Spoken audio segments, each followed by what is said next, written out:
What's going on, Battlefielders? It's been a while since I last posted a Battlefield 4 weapon review, but I thought it was worthwhile taking a look at one of those new weapons that's been added recently to the game. So the one I've picked out is the AR160.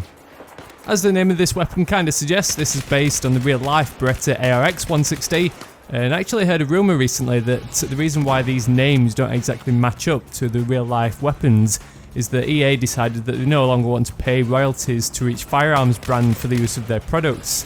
So in theory this means that Battlefield wouldn't be based on real life weapons, but obviously that's not the case. They're still going to use realistic weapon models, but just leave out one letter from the name and not pay anything at all, which sounds like typical EA policy.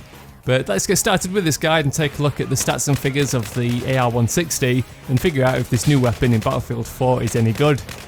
So as always, we'll start off with the damage figures, and being an assault rifle, this weapon comes out with the typical ratings of 25 dropping off to 18.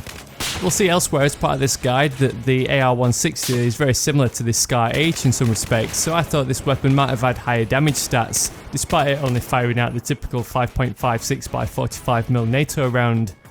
I've just discovered that there's actually a prototype heavy version which is chambered in the 7.62 by 51mm NATO round, the same round that's used in the Scar H, so it's a shame that they didn't include this prototype version as opposed to the standard Beretta, just to give us an alternative to the Scar H in Battlefield 4. But the usual 25 to 18 damage profile results in you needing 46 shots to kill, which is nothing unusual, but it's definitely behind the high power of the Scar H. Rate of fire for the AR160 is pretty average at 700 rounds per minute.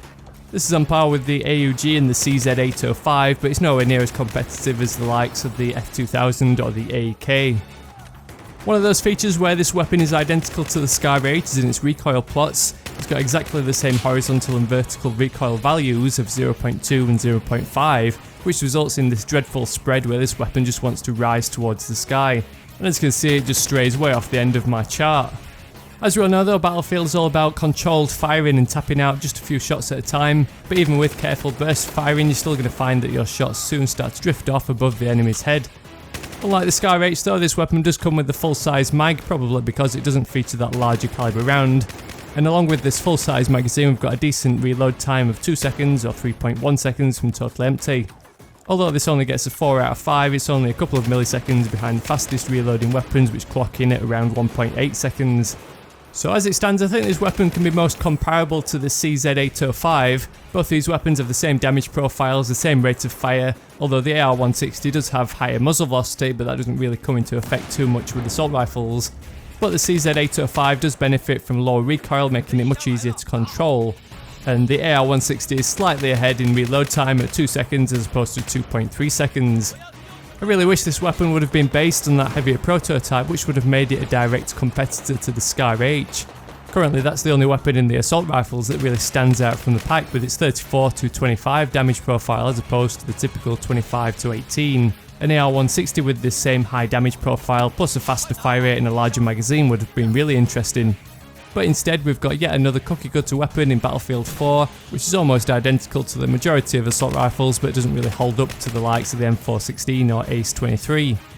It is fairly balanced in its stats though, although it does have quite heavy recoil. It does come along with a fast reload time, which I find is one of the most crucial stats to look at when choosing a weapon, so I've given it my overall rating of 4 out of 5.